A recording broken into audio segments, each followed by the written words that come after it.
இன்னைக்கு நம்ம தியானிக்க போகிற வார்த்தை அதனுடைய தலைப்பு நம்மோடு போராடும் தேவ ஆவியானவர்.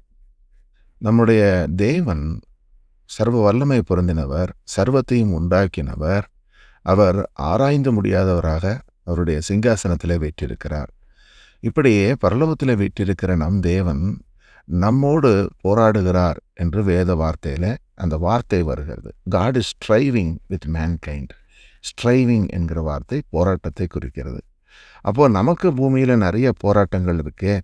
நம்ம போராட்டங்களை சந்திக்கிறோம் என்பதை நம்ம அறிகிறோம். ஆனால் தேவன் நமக்காக போராடுகிறாரா, நம்மோடு போராடுகிறாரா அதுவும் அப்படின்னு சொல்லி நமக்கு ஒரு கேள்வி வருகிறது. அது எதுக்கு அவர் ஏன் நம்ம கூட போராடணும் அப்படின்னு சொல்லி பார்த்தீங்கன்னா, உண்மையிலேயே என்னன்னு சொல்லி பார்த்தீங்கன்னா, நம்ம பெரும்பாலும் ஏதாவது ஒரு காரியத்தை குறித்து சொல்லும்போது தேவனுக்கு சித்தம் இருந்தால் செய்வார் அப்படின்னு நம்ம தேவ சித்தத்தை குறித்து பேசுகிறோம். ஆனால் நமக்கும் ஒரு சுய சித்தம்னு ஒன்று இருக்குது. அந்த சுய சித்தம் அதோடவும் பவர்ஃபுல். நமக்குள்ள இருக்கிற பரிசுத்த ஆவியானவர் நமக்கு தன்னுடைய சித்தத்தை வெளிப்படுத்தி அவர் சொன்னாலும் கூட அதை எடுத்து செல்வதற்கு நமக்கும் ஒரு சுய சித்தம்னு ஒன்று வேண்டும். அந்த சுய சித்தம் அதை விடவும் பவர்ஃபுல்லாக இருக்குது. ஏன்னா நீங்கள் தேவன் சொல்லுகிற ஒரு காரியத்தை நீங்கள் செய்யவும் முடியும், அல்லது செய்யாமல் இருக்கவும் முடியும். அதை செய்யும் பொழுது நன்மை உண்டாகும், செய்யாமல் இருக்கும்போது நம்ம நன்மையை பெற முடியாது. இதைத்தான் நம்ம அறிந்து கொள்கிறோம். அப்போது இந்த தேவ ஆவியானவர் மனிதனோடு போராடுகிறார் என்பதை குறித்த அந்த ஆழமான கருத்தை நம்ம ஆதியாகமத்திலிருந்து முதலாவது கற்றுக்கொள்கிறோம். என்ன சொல்லி பார்க்குறோம்னா, ஆண்டவருடைய சிருஷ்டிப்பு இருக்குது இல்லைங்களா. தொடக்க நூலில் தேவன் ஆதி மனிதனாகிய ஆதாமை உண்டாக்குகிறாரு, தனது சாயலாக உண்டாக்குகிறாரு, தனது ஜீவனை அவனுக்கு, அதாவது ஜீவ சுவாசத்தை ஊதுகிறாரு, அவன் ஜீவாத்மாவானான். அவனை கொண்டு ஒரு ஆளுமை உள்ளவனாக அவனை வைத்தார். அவனை குறித்த ஒரு உயர்ந்த நோக்கம் வைத்திருந்தார். அதற்கு பிறகு அந்த ஆதாம் தனது விருப்பத்தின்படி அவன் என்ன செய்து விட்டான், அந்த நன்மை தீமை அறியக்கூடிய மரத்தின் கனியை புசித்து பாவம் செய்த பிறகு நடந்த சம்பவத்தில் ஒரு குறிப்பிட்ட ஒரு காரியம் என்னன்னு சொல்லி பார்க்குறோம். ஆதியாகமம் 6ஆம் அதிகாரத்தில் வாசிக்கிறோம்.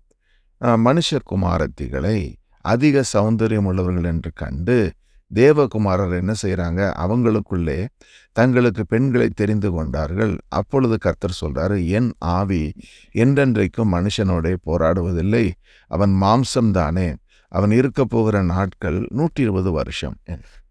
இதை புரிந்து கொள்வதற்கு பார்த்தீங்கன்னா, இந்த இடத்துல தேவகுமாரர் அப்படின்னு போட்டிருக்கு. இவங்க யாரு, இவங்க மனுஷர்களா அப்படின்னு பார்த்தா மனுஷர்களாக இருந்திருக்க முடியாது. ஏன்னா இந்த மாதிரியான ஒரு திருமணத்தில் கர்த்தருக்கு விருப்பம் இல்லை. அவர் ஒரு மனுஷனையும் மனுஷையும் உண்டாக்கி நீங்கள் பழுகி பெருகி பூமியை நிரப்புங்கள்னு சொன்னார். ஆனால் அதே நேரத்தில் இப்படி ஒரு ஹைபிரிடைசேஷன் அப்படிங்கிற ஒரு காரியத்தை கர்த்தர் அனுமதிக்கலை. அப்போது இந்த தேவகுமாரர் என்கிறவர்கள் தேவதூதர்களாக இருந்திருக்க வேண்டும் என்பதையே நம்ம புரிந்து கொள்கிறோம். இந்த தேவதூதர்கள் என்ன செய்கிறாங்க, இந்த மாதிரி மனுஷகுமாரத்திகளில் தங்களுக்கு பெண்களை தெரிந்து கொண்டாங்க. அதன் மூலமாக ஒரு ஹைபிரிடான ஒரு இனம் ஒன்று உருவாகிறது. அப்போது பூமியில் ராட்சசர்கள் இருந்தார்கள் என்று பார்க்கிறோம். அப்போது ஆண்டவர் இதை பார்த்து மிகவும் வேதனைப்படுகிறாரு. அப்போது அவர் தேவதூதர்களுக்கு அங்கே தண்டனை கொடுக்கல, மனிதனுக்கு தான் தண்டனை கொடுக்குறாரு. அப்போ நமக்கு தோணும், தப்பு பண்ணது தேவதூதர் தானே, எதுக்கு மனுஷனுக்கு தண்டனை என்னன்னு சொல்லி பார்த்தோம்னா, தேவதூதர்கள் அவங்க தேவ சாயலாக உண்டாக்கப்பட்டாங்கன்னு எழுதலை. அதே மாதிரி தேவன் அவர்களுக்கு உதவியாக கை கொடுக்கல, மனிதர்களுக்கு உதவியாக கை கொடுத்தார் என்று தான் நம்ம வாசிக்கிறோம்.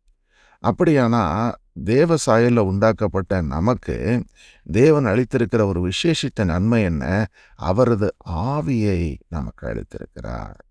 அந்த ஆவி மனுஷனோடு போராடி கொண்டிருக்கிறார். அப்போ இந்த இடத்துல என்ன நடந்திருக்குது, தேவன் இந்த மாதிரி ஒரு ஹைபிரிடைசேஷன் நடந்த பிறகு மனுஷனை நினைத்து வேதனைப்படுகிறார். அவனுடைய இருதயத்தின் நினைவுகள் எல்லாம் நித்தமும் பொல்லாததே என்று கண்டு பூமியில மனிதனை உண்டாக்குனதுக்காக வேதனைப்பட்டார். அது மட்டுமல்ல, என் ஆவி அவனோடு என்றென்றைக்கும் போராடுவதில்லை என்று சொல்லி அவன் இருக்க போகிற நாட்கள் 120 வருஷம் என்று சொல்றார். அதே மாதிரி அவன் மாம்சம் தானே என்றும் சொல்றார். அப்போ நம்மளுடைய சரீரத்தில் மாம்சமானது பூமியிலிருந்து செய்யப்பட்டது என்று பார்க்கிறோம். அதில் எந்த விசேஷித்த தன்மையும் இல்லை. ஆனால் அவர் தன்னுடைய ஜீவ சுவாசத்தை ஊதினார் இல்லைங்களா, அந்த நியூமா என்கிற அவரது ஆவி, அதில் தான் அந்த விசேஷித்த தன்மை இருக்கிறது என்பதை காண முடிகிறது. அந்த ஆவியில் கர்த்தர் நமக்காக என்னென்ன செய்கிறாரு, அது என்ன போராட்டத்தை போராடுகிறாரு அப்படிங்கிறத தான் இன்றைக்கி நம்ம தியானிக்க போகிறோம். அதில் பார்த்திங்கன்னா 3 காரியம். என்ன செய்கிறாரு?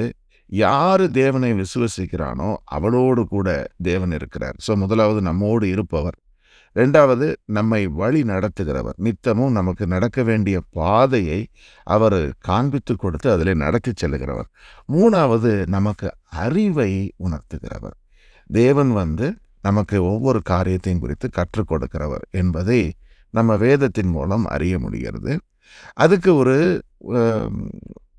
ஒரு வேர்டாக நம்ம நெகமியா 9 ஒரு அதிகாரத்தை நம்ம பார்க்க போகிறோம். இதே மாதிரி நிறைய உதாரணங்கள் இருந்தாலும் இந்த ஒரு பகுதியிலிருந்தே நம்ம இந்த எல்லாவற்றையும் பார்க்க முடியும். நெகமியா 9 எழுதப்பட்ட காலகட்டம் என்னென்னா, இஸ்ரவேலர்கள் தொடர்ந்து தேவனுக்கு விரோதமாக பாவம் பண்ணி அவர்கள் செய்த நாட்களில் ஒரு காலகட்டத்தில் என்ன நடக்குது? அவங்க பாபிலோனிய சிறையிருப்புக்குள்ளே போயிட்டாங்க. அங்கே இருந்து பின்பு அந்த யூதர்கள் மறுபடியும் திரும்பி வர்றாங்க. திரும்பி வரும் பொழுது அங்கே அவங்க தங்களுடைய அந்த நகரத்தை எடுத்து மறுபடியும் சீராக கட்டி அதில் தேவனுக்கென்று ஆலயத்தை உண்டு பண்ணி அவங்க தங்களுடைய வாழ்வை மறுபடியும் தொடங்கிறதுக்கு முயற்சி செய்கிறாங்க. அப்படிப்பட்ட அந்த சூழ்நிலையில் ஒரு காரியம் நடக்குது. அது என்னன்னு சொல்லி பார்த்தீங்கன்னா, தொடர்ந்து தடை வருது. அவங்களெல்லாம் அந்த மறுபடியும் அந்த அலங்கத்தை எடுத்து கட்டுறதுலையும் சரி, அந்த தேவாலயத்தை எடுத்து புதுப்பிக்கிற பணியிலையும் சரி, நிறைய தடைகள் ரொம்ப கஷ்டப்படுறாங்க. அப்போ என்ன செய்கிறாங்கன்னா, ஒரு ஃபாஸ்டிங் அனௌன்ஸ் பண்ணுறாங்க. ஃபாஸ்டிங் அனௌன்ஸ் பண்ணி அங்கே இருக்கிற லேவியர்கள், ஆசாரியர்கள் எல்லோரும் ஒரு மனப்பட்டு ஒரு இரவு முழுவதும் உட்கார்ந்து தேவனுடைய நியாயப்பிரமாண புஸ்தகத்தை எடுத்து வாசிக்கிறாங்க. அந்த இரவு முழுவதும் அந்த புஸ்தகத்தை தியானிக்கிறாங்க. தியானிச்சுட்டு கர்த்தரை நோக்கி ஓலமிடுறாங்க. ஓலமிட்டு அழுது அவர் சமூகத்தில் அவங்க நின்ன பொழுது தேவ ஆவியானவருடைய அசைவாடுதல் பலமாய் அவங்க மீது இறங்கி வந்ததுனால இந்த வார்த்தைகளை அவங்க அப்படி ஒரு ஜெபமாக அருமையாக சொல்லியிருக்காங்க. அதில் நீங்கள் முழு அதிகாரத்தை அப்புறம் வாசித்து பாருங்கள். நான் இப்போ அதில் சில பகுதிகளை மாத்திரம் நம்முடைய குறிப்பிட்ட தியானத்துக்காக நான் எடுத்திருக்கிறேன். பார்த்தீங்கன்னா அதில் அவர் சொல்கிறாங்க, நீர் ஒருவரே கர்த்தர், நீர் வானங்களையும் வானாதி வானங்களையும் அவைகளுடைய சர்வ சேனைகளையும் பூமியையும் அதிலுள்ள எல்லாவற்றையும் சமுத்திரங்களையும் அவைகளிலுள்ள எல்லாவற்றையும் உண்டாக்கினீர், அவைகளையெல்லாம் நீர் காப்பாற்றுகிறீர், வான சேனைகள் உம்மை பணிந்து கொள்கிறது. முதலாவது தேவ ஆவியினால் நடத்தப்பட்ட பொழுது அவங்க உணர்ந்து கொண்ட ஒரு விஷயம், தேவனுடைய வல்லமை, அவருடைய மகிமை, அது மாட்சிமை, இதை குறித்து முதலாவது எழுதுகிறாங்க. அடுத்தது தேவன் யாரை தெரிந்து கொள்கிறார் என்பதை சொல்கிறாங்க. ஆபிரகாமை தெரிந்து கொண்டு அவனை ஊர் என்னும் கல்தேயரின் பட்டணத்திலிருந்து புறப்பட பண்ணி அவனுக்கும் ஆபிரகாம் என்னும் பெயரிட்ட தேவனாகிய கர்த்தர் நீர். அப்போ தேவன் ஆபிரகாமை தெரிந்து கொண்ட ஒரு நிகழ்ச்சியை பார்த்தீங்கன்னா, அன்னைக்கு பூமி எங்கும் குடிகள் இருந்தாங்க, அதில் எத்தனையோ ஜனங்க இருந்தாங்க. ஆனால் அதில் ஒரு மனுஷன் ஆபிரகாமை மட்டும் கர்த்தர் ஏன் தெரிவு செய்தார் அப்படின்னு பார்த்தீங்கன்னா, அவனிடத்துல தேவன் எதிர்பார்த்த அந்த விசுவாசம் இருந்தது.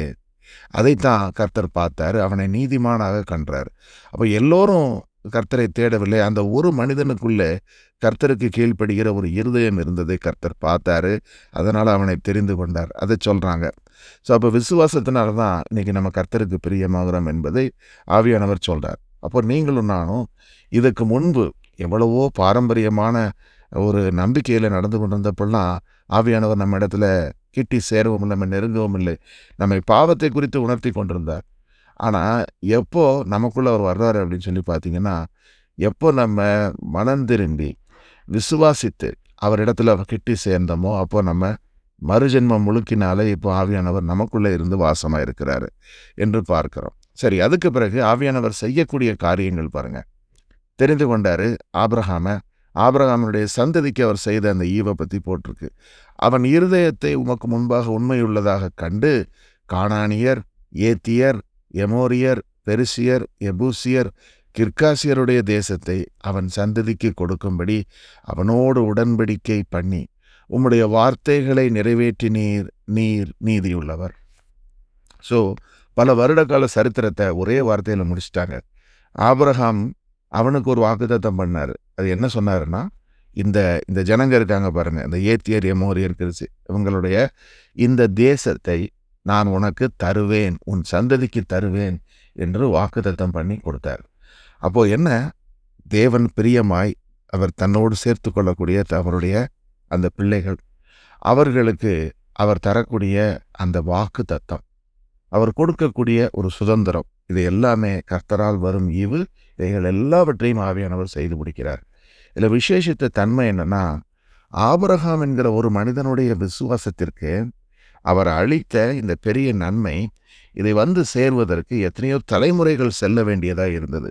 ஆபிரகாமுடைய மகன் ஈசாக்கு, ஈசாக்கு பிறகு யாக்கோபு, யாக்கோபுலேருந்து வந்த 12 கோத்திரம், அந்த 12 கோத்திரமும் முதல்ல அடிமையாக இருக்கிறாங்க, பின்னாடி வர்றாங்க. இப்படியே பல ஜெனரேஷன்ஸ் கடந்து போனது. ஆனால் தேவனுடைய வாக்கு மாறாததாக இருந்து எப்படி ஆபிரகாமுக்கு சொன்னாரோ அதை நிறைவேற்றினார் என்பதை பார்க்கிறோம். அப்போது ஆவியானவர் என்ன செய்கிறவர்? அவர் சொல்வதை நிறைவேற்றுகிற தேவன். இப்போ அதே வார்த்தைக்கு தத்துவத்தை நீங்களும் நானும் சுதந்திரிக்க முடியும். இப்போ உங்களையும் என்னையும் அழைச்சிருக்கிறாரு. விசுவாசத்தினால கிட்டி சேர்ந்தோம், தேவனுடைய பிள்ளைகள் ஆகிட்டோம், ஆவியானவர் நமக்குள்ள வாசமாக இருக்கிறாரு.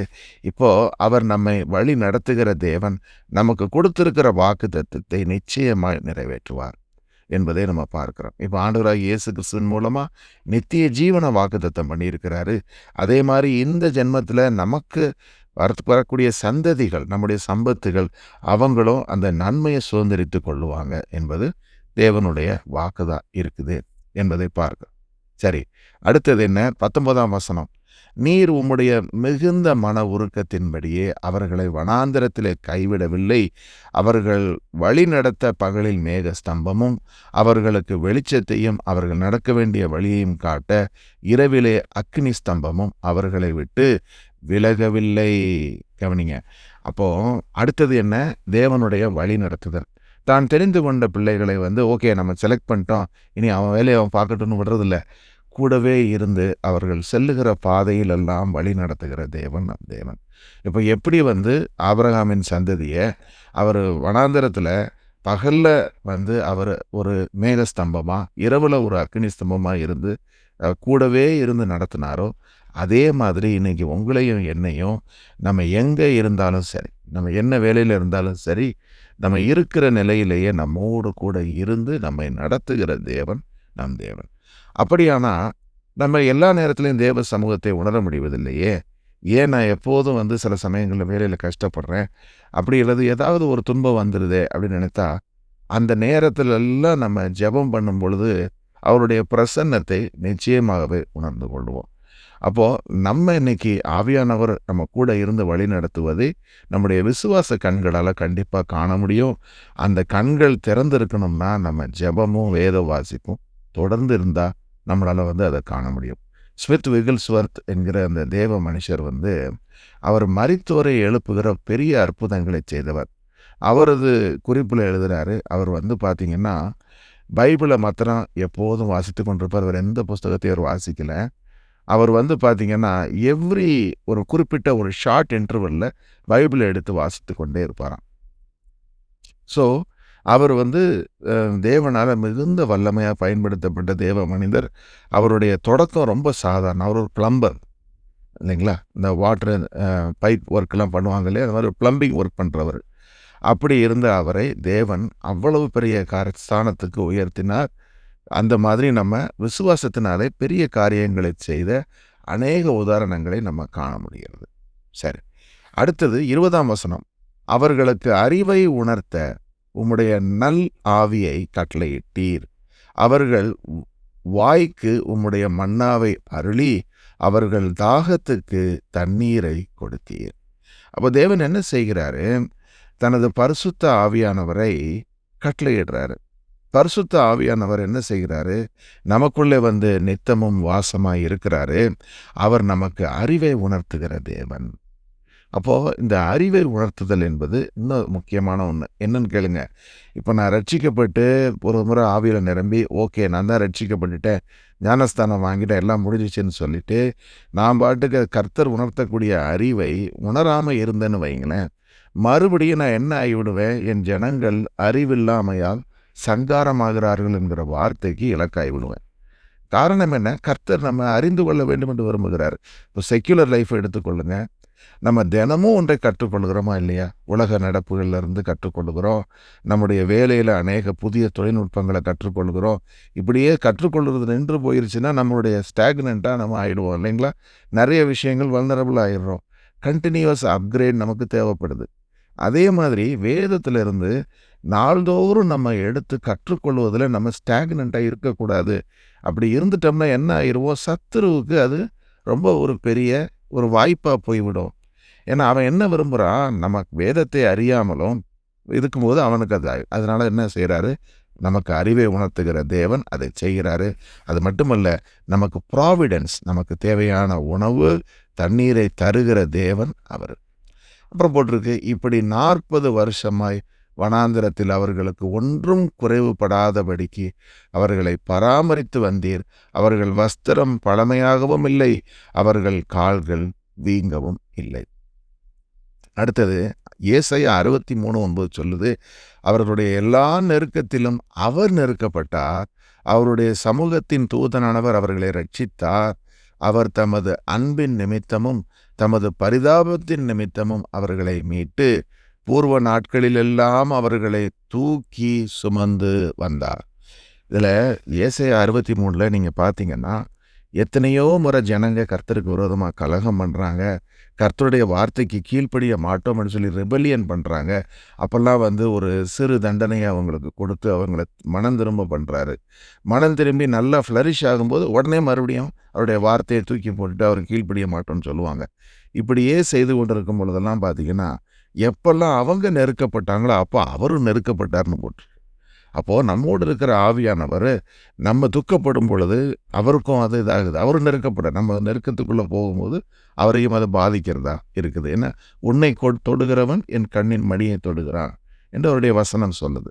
அது மட்டுமல்ல, ஏசாயா 43 சொல்ல, நீ தண்ணீர்களை கடக்கும்போது நான் உன்னோடு இருப்பேன், நீ ஆறுகளை கடக்கும்போது அவைகள் உன்மேல் புரளுவதில்லை, நீ அக்கினியில் நடக்கும்போதும் வேகாதிருப்பாய், அக்கினி ஜுவாலை உன்மேல் பற்றாது. ஏன்?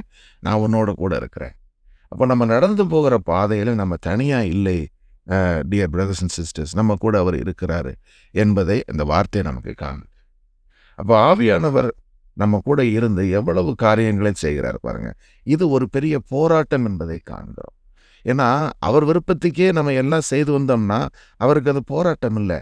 ஆனால் நம்மை அவரது சித்தத்தில் நடந்து கொள்ள நன்மையானதை சுகிக்குவதற்கு அவர் இவ்வளவு போராட்டங்களை தொடர்ந்து போராடி கொண்டிருக்கிறார் என்பதை வேதத்தில் காண்கிறோம். அடுத்தது பாருங்க, ஏசாயா 63 அவர்கள் செய்த காரியம் என்ன? அவர்களோ கலகம் பண்ணி அவருடைய பரிசுத்த ஆவியை விசனப்படுத்தினார்கள். அதனால் அவர் அவர்களுக்கு சத்துருவாய் மாறி அவரே அவர்களுக்கு விரோதமாய் யுத்தம் பண்ணினார். ஆகிலும் அவர் பூர்வ நாட்களையும் மோசேயையும் தம்முடைய ஜனத்தையும் நினைவு கூர்ந்தார். ஆனாலும் அவர்களையும் தமது மந்தையின் மேய்ப்பனையும் சமுத்திரத்திலிருந்து ஏற பண்ணினவர் இப்பொழுது எங்கே? அதாவது தேவன் அறிவை உணர்த்தி வலிமையாக நடத்தி நமக்கு தேவையானதை கொடுத்து நம்மை வழியிலெல்லாம் நமக்கு கற்றுக் கொடுத்து செய்யும் பொழுது நம்ம இருதயம் அவரோடு உத்தமமாக இருப்பதில்லை. எத்தனையோ முறை அவருக்கு விரோதமாக கலகம் பண்ணுறோம். நான் விரும்பினதையே நான் செய்வேன் என்று சொல்லி முரட்டாட்டம் பண்ணுகிறோம். இந்த நேரத்தில் எல்லாம் நம்ம என்ன செய்கிறோமா, அவரது பரிசுத்த ஆவியை நம்ம விசனப்படுத்துகிறோம். அப்போ என்ன? பரிசுத்த ஆவியானவர் ஆள் தத்துவம் உள்ளவர், அவர் ஒரு பர்சன் என்பதை பார்க்கிறோம். அப்போ நமக்குள்ளே இருந்து நம்மை நடத்தி செல்கிற தேவ ஆவியை நம்ம பல சமயங்களில் தூக்கப்படுத்தி விடுகிறோம். எப்பெல்லாம் நம்ம விருப்பத்துக்கே நான் செய்வேன் என்று சொல்லி அவரது பேச்சை அசட்டை பண்ணுகிறோமோ அப்பெல்லாம் நம்ம அவரை தூக்கப்படுத்துகிறோம் என்பதை பார்க்கிறோம். ஆனாலும் அவர் பொறுமையோடு இருக்கிறார். என்ன காரணம்? அதை பார்க்குறோம். பூர்வ காலங்களை நினைக்கிறாரு. மோசேக்கு இதுக்கு என்ன அப்ளிகபிள்னா, நம்ம வந்து தீமையானதை செய்து கர்த்தரை வேதனைப்படுத்தும் பொழுதெல்லாம் முன்பு செய்த நன்மைகளையே காண்கிறார். நீடித்த சாந்தமாக இருக்கிறார். எதுக்காக? நம்ம மனம் திரும்பணும், மறுபடியும் அவர் சித்தத்தை கேட்டு அவர் சொல்ல கேட்டு நடக்கணும் என்பதே. அதே நேரத்தில் வந்து நம்ம என்ன செய்து விடக்கூடாது, அவர் எப்போ எவ்வளோ வாட்டி வேணாலும் இதே மாதிரி பண்ணிகிட்டு இருக்கலாங்கிற ஒரு அசட்டையான எண்ணத்துக்குள்ளே போகாமல், அவருடைய பொறுமைக்கு ஒரு எல்லை இருக்குது என்பதை அறிந்தவர்களாக உடனடியாக நம்ம என்ன செய்ய தொடங்கணும், அவருடைய சொல்லுக்கு கீழ்ப்படிய தொடங்கணும் என்பது தான். அப்போது இந்த யோவான் 16 ஆவியானவர் நமக்கு உணர்த்தி செய்யக்கூடிய காரியங்கள்னு 3 விஷயங்கள் சொல்லப்பட்டிருக்கு. அது என்னென்னு சொல்லி பார்ப்போம். முதல்ல அவர் என்ன செய்கிறாரு? பாவத்தை குறித்து உணர்த்துகிறார். இப்போ பரிசுத்த ஆவியானவர் என்ன செய்கிறாரு? எல்லோரும் மனம் திரும்பும்படி பூமியில் உள்ள எல்லாருக்கும் அவர் அந்த உணர்த்துதலை கொடுத்து கொண்டே இருக்கிறார். ஏன்னா அநேகர் ரட்சிக்கப்பட்டு வர்றாங்க. ஆண்டவராகிய இயேசு கிறிஸ்துவினுடைய அந்த செயலினால, அவருடைய சிலுவையில் சிந்தின அந்த இரத்தம் இன்னைக்கு அநேகரை வந்து பாவ மன்னிப்புக்குள்ளாக நடத்தி கொண்டிருக்கிறது. அநேகர் இந்த சத்திய வசனமாகிய சுவிசேஷத்தை கேட்டு இருதயத்தில் குத்தப்பட்டவர்களாகி இயேசுவின் இடத்துல திரும்புகிறாங்க. அப்போ இதெல்லாம் செய்கிறவர் ஆவியானவர். பாவத்தை குறித்து உணர்த்துறார், மனம் திரும்ப வேண்டும் என்று சொல்லி. அடுத்து மனம் திரும்பி அவரிடத்துல வந்தவங்களுக்கு எல்லாருக்கும் என்ன செய்கிறாரு? நீதியை குறித்து உணர்த்துறாரு. உங்களுக்கும் எனக்கும் மனம் திரும்பிட்டேன், நான் இயேசுவிடத்துல வந்துட்டேன், அடுத்து நான் நீதியாக நடக்கணுமே. ஏன்னா நியாயப்பிரமாணத்தில் எவ்வளோ கற்பனைகள் இருக்குது, அதில் ஒரு கற்பனையும் வந்து அவமாக போகாதுன்னு ஆண்டவர் சொல்கிறாருன்னா, அப்போ நான் பாவியாக இருந்த நான் எப்படி அதை கை கொள்ள முடியும்? அங்கே தான் அவர் அந்த நீதியை உணர்த்துகிற தேவனாக இருக்கிறாரு. நமக்குள்ள நித்தமும் இருந்து என்ன செய்கிறாரு? நமக்கு போதித்து நம்ம செல்ல வேண்டிய வழியை நமக்கு காண்பித்து கொடுத்து இதிலே நடவுங்கள் என்று சொல்லுகிற தேவன் இருப்பதனால எது நீதி என்பது நமக்கு காட்டப்படும். அவர் நீதியை குறித்து சொல்லும் பொழுது நம்ம செவி கொடுக்கணும். அங்கே தான் தேவ சித்தம் என்பதும் நம்முடைய சித்தம் என்பதும் வெளியாகும். தேவ நீதியை குறித்து உணர்த்தும் பொழுது இதை செய் மகனேன்னு சொல்லும்போது, இல்லை நான் செய்ய மாட்டேன் என்று சொல்வதோ, நான் விரும்புவதை செய்வேன் என்று சொல்லுவதோ நம்முடைய சித்தம். அதை நம்ம சரியாக செய்யணும், செஞ்சால் அவருக்கு செவி கொடுப்போம் என்பதை அறிந்து கொள்கிறோம். 3வது என்ன? நியாய தீர்ப்பு. இது வந்து என்ன? இருதயத்தை கடினப்படுத்தி நான் மனம் திரும்ப மாட்டேன் என்று சொன்னவர்களும் சரி, தேவனை விட்டு வழி விலகின அகங்காரிகளோ அவர்களுக்கும் வரக்கூடியது என்ன? நித்திய நியாய தீர்ப்பு, இட்டர்னல் டேமினேஷன். இந்த 3ஐயும் குறித்து அவர் உணர்த்துறார். ஸோ இதைத்தான் வந்து நம்ம அவருடைய 3 பணிகளாக காண்கிறோம். அப்போது இதைத்தை அறிந்த தாவீது வந்து சொல்கிறாரு, சங்கீதம் 51 தேவனை நோக்கி சொல்லும்போது, கர்த்தாவே உமது சமூகத்தை விட்டு என்னை தள்ளி விட்டுறாதீங்க, உமது பரிசுத்த ஆவியை என்னிடத்திலிருந்து எடுத்து கொள்ளாமலும் இரும் என்றும் சொல்லியும் தேவனிடத்தில் அவர் முறையிடுகிறார். ஏன்னா தாவீதுக்கு ஆவியானவர் தனக்குள்ளே செய்கிற அந்த அற்புதமான பணியை அவர் அறிந்து கொண்டிருந்ததுனால, ஆண்டவரே உங்கள் ஆவி இல்லாமல் என்னால் எதுவும் செய்ய முடியாது, தயவு செஞ்சு உங்கள் ஆவியை என்னிடத்துலேருந்து எடுத்து விட்டுறாதீங்க ஆண்டவரேன்னு சொல்லி வேதனையோடு அவர் இந்த சங்கீதத்தில் எழுதுகிறார். காரணம் என்ன? தாவீது வந்து விசுவாசத்தினாலே ஆவியானவர் அவரை வழி நடத்தினப்போ எவ்வளவோ காரியங்களை சரியாக கை கொண்டார். நம்ம ஓய்வு நாள் கட்டளையை குறித்து பார்க்குவோம். அங்கே வந்து அந்த ஓய்வு நாள் கட்டளையை கரெக்டாக கை கொண்டவர் தாவீது. இப்படி எல்லாம் செய்து கொண்டிருந்தவர் தன்னுடைய மன விருப்பத்தின்படி, தனது சித்தத்தின்படி அவர் என்ன முடிவு செய்து விட்டார்? ஒரு உபச்சார பாவத்துக்குள்ளே போன பொழுது அவர் மிகுந்த வேதனைப்பட்டார். தேவனிடத்திலே அவர் மனம் திரும்பினார். அப்போ சொன்னார், ஆண்டவர் என்னை விட்டு விலகிறாதீங்க, உங்கள் ஆவியை என்னை விட்டு எடுத்து கொண்டு விடாதீங்க என்று சொல்லி அவர் வேதனையோடு புலம்பினதை வந்து நம்ம பார்க்குறோம். சரி, அப்போது இதிலிருந்தெல்லாம் நம்ம என்ன கற்றுக்கொள்ள முடிகிறது? தேவ ஆவியானவர் நாள்தோறும் நம்ம கூட போராடுகிறாரு. அவர் எதற்காக போராடுகிறார் என்று சொன்னால், நம்ம நன்மையான பாதையில் நடத்த, நமக்கு ப்ரொவைட் பண்ண, நமக்கு நல்லதை கற்றுக் கொடுக்க, நித்திய ஜீவன் மட்டும் நம்மை நடத்தி செல்ல அவர் நம்மோடு போராடுகிறார் என்பதை பார்க்கிறோம். ஆனால் நம்ம என்ன செய்துவிடக்கூடாது என்பதை குறித்து நம்ம வேதத்தில் வாசிக்கிறோம். பழைய ஏற்பாட்டு காலத்திலையும் சரி, இப்பயும் சரி, நம்ம தேவனுக்கு எதிர்த்து நிற்க முடியும் என்பதை வேத வசனம் சொல்லுது. அப்போஸ்தலர் 7ஆம் அதிகாரத்தில் ஸ்தேவான் அங்கே ஒரு காரியத்தை சொல்றார். வணங்கா கழுத்துள்ளவர்களே, இருதயத்திலும் செவியிலும் விருத்த சேதனம் பெறாதவர்களே, நீங்களும் உங்கள் பிதாக்களைப் போல பரிசுத்த ஆவிக்கு எப்போதும் எதிர்த்து நிற்கிறீர்கள். ஸ்தேவான் இந்த வார்த்தையை சொல்றதுக்கு என்ன காரணம் தெரியுமா? அவர் தேவ ஆவியில் நடத்தப்பட்டு சகல அற்புதங்களையும் செய்தவர் ஸ்தேவான். இப்போ ஸ்தேவானை கல்லெறிந்து கொல்லும்படி கொண்டு வந்து நிப்பாட்டிட்டு இவன் மோசேன்னு சொன்ன மிறைமைக்கு விரோதமாக இவன் போதிக்கிறான், இவன் வந்து இயேசு என்கிற யாரோ ஒருத்தரை குறித்து சொல்கிறான் அப்படின்னு சொல்லி அவரை கல்லெறிய முயற்சி செய்யும் பொழுது அவர் பழைய ஏற்பாட்டு காலத்தில் ஆபிரகாம் தொடங்கி அதுக்கு பின்னாடி வந்த நாள் வரைக்கும் நடந்த எல்லா தேவனுடைய செய்கைகளையும் சொல்லிட்டு, இதையெல்லாம் தேவ ஆவியானவர் செஞ்சாருப்பா. அன்னைக்கும் நீங்கள் அவருக்கு செவி கொடுக்கல, இன்னைக்கும் செவி கொடுக்க மாட்டேங்கிறீங்க, நீங்கள் எப்போதும் பரிசுத்த ஆவிக்கு எதிர்த்து நிற்கிறீங்கப்பான்னு சொல்லி சொல்கிறாரு. அதோடு இந்த அவருடைய லைஃப் வந்து முடிவுக்கு வருது. இப்போ பாருங்கள், இந்த காரியங்கள் எல்லாம் அவர் சொல்லி முடிக்கும்போது நம்ம ஒன்றை கற்றுக்கொள்கிறோம். என்ன? ஆவியானவரை நம்ம என்ன செய்ய முடியும்? அவர் சொல்லை கேட்டு நடக்க முடியும், அல்லது அவரை துக்கப்படுத்த முடியும் என்பதை. அப்போ நம்ம கற்றுக்கொள்ளக்கூடிய இந்த பாடங்களை ஒரு பாயிண்ட்ஸாக கொடுத்து நான் இதில் வச்சுருக்கிறேன். இதை நம்ம வாசித்து நம்ம முடிப்போம். அதில் என்னன்னு சொல்லி பார்த்தீங்கன்னா, ஆவியானவர் நம்ம இடத்துல பேசும்போது நம்முடைய சரியான ரியாக்ஷன் என்னவாக இருக்கணும், ரெஸ்பான்ஸ் என்னவாக இருக்கணும்னா, அவர் பேசுவதை எதிர்த்து நிற்காமல் அதுக்கு கீழ்ப்படியணும். அப்போஸ்தலர் 7:51 சொல்வது போல் நம்ம பார்க்குறோம், அவர் சொல்லும்போது கேட்டு கீழ்ப்படிஞ்சா நன்மை, அதை கேட்க மாட்டோன்னு சொல்லக்கூடியது எதிர்மறையான விளைவுகளை உண்டு பண்ணும். அப்போ கீழ்ப்படிதல் என்கிற ஒரு குணத்தினால இதை நம்ம செய்ய முடியும். அந்த ஆவியின் உந்துதலை ஏற்றுக்கொள்ளணும். நமக்குள்ளே இருந்து சொல்லுவார், இதை செய்ய என்று சொல்லி நம்மளை ஏவும் பொழுது அதை ஏற்று கீழ்ப்படியக்கூடிய பண்பு நமக்கு வேண்டும். அடுத்தது என்ன? துக்கப்படுத்தாதிருங்கள். தேவனுடைய பரிசுத்த ஆவியை நம்ம துக்கப்படுத்தி விடக்கூடாது என்று எபேசியர் 4:30 வாசிக்கிறோம்.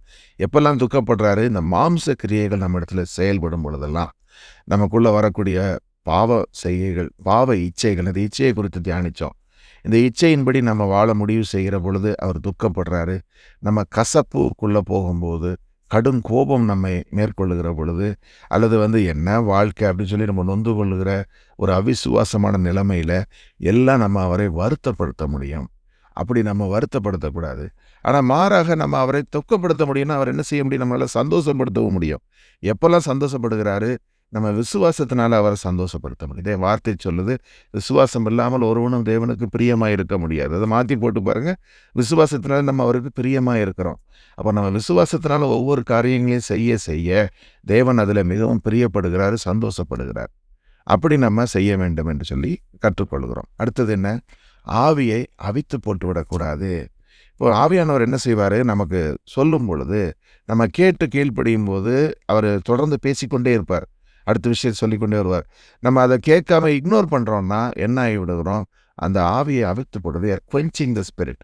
இந்த குவென்ச்சிங் த ஸ்பிரிட் வந்து சமயத்தில் அன்இன்டென்ஷனலாகவும் நம்ம பண்ணிடுவோம். என்னென்னா, வேலை மும்முரத்தில் நம்மளுடைய ஓன் இன்ட்ரெஸ்ட்டில் உட்காந்து ஒரு படத்தை பார்த்துக்கிட்டு உட்காந்துருக்கேன், அல்லது ஏதாவது ஒன்று பண்ணிகிட்டு இருக்கேன்னா, அந்த நேரத்தில் ஆவியானவர் சொல்கிறத 2 முறை 3 முறை சொல்லுவார். அதுக்கப்புறம் நான் அதை கீழ்ப்படினேன்னா அப்படியே அவருடைய சவுண்ட் நின்றுடும். அப்புறம் என்ன ஆகிவிடும்? கொஞ்சம் நேரம் கழித்து தான் எனக்கு தோணும், ஏதோ ஒன்று சொன்னார் ஆனால் நம்ம செய்யலை அப்படின்ற ஒரு ஃபீலிங் வரும்போது we will feel very bad. அப்புறம் போய் ஜெபம் பண்ண மறுபடியும் அவர் சொல்ல ஆரம்பிப்பார். ஆனால் அந்த நேரத்தில் அவர் சொன்ன காரியத்தை நம்ம மிஸ் பண்ணியிருப்போம் இல்லைங்களா? அப்போ ஒரு நன்மையான நேரம் என்பதை கரெக்டாக அவர் காண்பிச்சு கொடுக்கும்போது அந்த நேரத்தில் நம்ம அதை செய்யணும் என்பது தான். அப்போ ஆவியை அவித்து போடாதிருங்கள் என்று சொல்லுகிற அந்த வார்த்தையை 1 தெசலோனிக்கர் 5:19 கற்றுக்கொள்கிறோம். அடுத்தது என்ன? ஆவியின்படி நடந்து கொள்ளுங்கள், அப்பொழுது மாம்ச இச்சை நிறைவேற்றாதிருப்பீர்கள். அப்போ நமது இச்சை அடக்கம்ங்கிற ஒரு பண்பை குறித்து நம்ம வாசித்தோம். அது ஆவியானவர் நமக்கு கொடுக்கக்கூடிய ஒரு கொடை. அந்த இச்சை அடக்கத்தை நம்ம ஃப்ரண்ட்டில் கொண்டு வரணும்னா நம்ம ஆவியின்படி நடந்து கொள்ளுவர்களாக இருந்தால் தான் அது நமக்கு வரும். இல்லைன்னா இச்சை நம்மை பின்னாக்க இழுத்து விடும் என்பதை பார்க்குறோம். அடுத்தது என்ன? ஆவியில் நிரம்பி இருக்கிறது. இப்போது ஒரு பாத்திரம் அது ஒரு குவார்ட்டர் அளவு நிரம்பி இருக்கலாம், ஒரு ஆஃப் அல்லது ஒரு கம்ப்ளீட்டாக ஃபுல்னஸில் நிரம்பி இருக்கலாம். அப்படி முழுமையில் நம்ம நிரம்பி இருக்கும் பொழுது பார்த்திங்கன்னா நம்ம இன்னும் அதிகமாக we will be reactive and even proactive to his words. அவன் செய்ய நினைக்கிறத நம்ம கரெக்டாக பார்த்து செய்யக்கூடிய ஒரு நிலைமை உண்டாகும். எப்போ? பரிசுத்த ஆவியில் நம்ம எப்போதும் நிரம்பி இருக்கும்போது என்பதை எபேசியர் 5:18 நமக்கு சொல்லுது. அப்போ ஒரு முறை நான் ஆவியில் ஃபில்லப் ஆகிட்டேன்னா ஒரு சாட்டிஸ்ஃபைட் ஆகிடாமல் டெய்லி நான் ஃபில்லப் ஆகணும். எல்லா நாளும் ஆண்டவரை என்னை நிரப்புங்கன்னு சொல்லி நான் நிரம்பி இருக்கும் பொழுது தான் என்னால் சரியான பாதையில் நடக்க முடியும் என்பது. 3வது கடைசி பாயிண்ட் என்ன? அவருடைய போதனைகள். ஆவியானவர் போதிப்பார். அவர் போதிக்கிறதுக்கு நம்ம அனுமதிக்கணும். காரணம் என்னென்னா, நான் இப்போ ஓகே இன்றைக்கி ஒரு மெசேஜை கேட்டேன், இதை போதும் அப்படின்னு இல்லாமல் நானாக எடுத்து அவருடைய இதை கேட்க வாஞ்சிக்கணும். எனக்கு இது கற்றுக் கொடுங்க, இது ஏன் இப்படி நடக்குது, இதை எப்படி நான் புரிந்து கொள்வது, ஆண்டவரே உங்கள் சித்தத்தை நான் சரியாக எப்படி அறிந்து கொள்வது, என் வாழ்க்கை உங்கள் நோக்கத்தின்படி இருக்குதா, நான் இதெல்லாம் என்னுடைய லைஃப்பில் இந்த இந்த இதுகள்லாம் சரி பண்ணணும்னா நான் என்ன செய்யணும், எப்படி ஜெபிக்கணும் அப்படின்னு சொல்லி ஆவிக்குரிய விஷயங்களையும் இவன் மாம்சத்துக்குரிய காரியமாக இருந்தாலும் அவரிடத்துல உட்கார்ந்து ஆலோசனை பண்ணி கேட்டு செய்யும் பொழுது அவர் என்ன செய்வார், கற்றுக் கொடுப்பார். அப்படி கற்றுக் கொடுத்து நம்மை சரியான பாதையில் நடத்தி செல்வார். அப்போது இவைகள் தான் நம்ம இதிலேருந்து கற்றுக்கொள்ளுகிறோம். ஸோ ஒரு ஷார்ட் சம்மரி, சமர்ப்பணம், தேவனிடத்தில் நம்ம ஒப்பு கொடுப்பது, பரிசுத்தம், அது என்ன, தேவனுடைய வார்த்தையின்படி ஆவியில் நடந்து கொள்ளும்போது பரிசுத்தமாக இருப்போம், அவருக்கு கீழ்ப்படிதல், அவரை சார்ந்திருத்தல், ஆவியில் நிரம்பி இருத்தல், ஒவ்வொரு நாளும் கற்றுக்கொள்ளுதல். இந்த பண்புகள் மூலம் நம்ம செய்யும் பொழுது நம்ம என்ன செய்வோம், அவருக்கு அந்த போராட்டத்தை கொடுக்காம நம்ம விசுவாசத்தினால நல்லதொரு போராட்டத்தை போராடுவோம். அப்படி போராடும் போது அது தேவனுக்கு மகிமையாக அது மாறும் என்பதை. ஆமென்.